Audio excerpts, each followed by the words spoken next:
Magandang buhay mga sir, nandito tayo ngayon sa Estudyante Cafe ni Manager at ang order nga ng customer is matcha latte. Pagkatapos kontemplahin yung matcha flavor with condensed milk, ay niready ko na itong ating 22 ounce na cup. Bali nilalagyan ko siya ng walling na cream cheese para mas masarap mga sir. Tapos nilagyan ko pa siya ng walling na chocolate para talagang pang malakasan. Tapos nilagyan natin itong Nestle milk. Uy, Nestle milk, pa-sponsor naman dyan.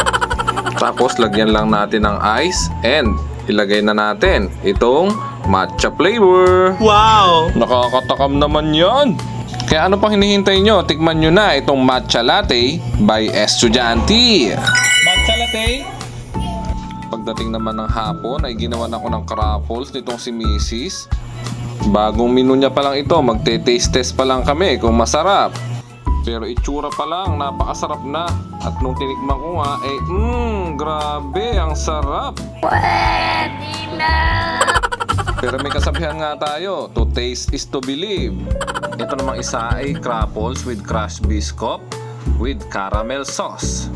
Kaya ano pang hinihintay nyo? Tikman nyo na ang aming crackles by Estudyante.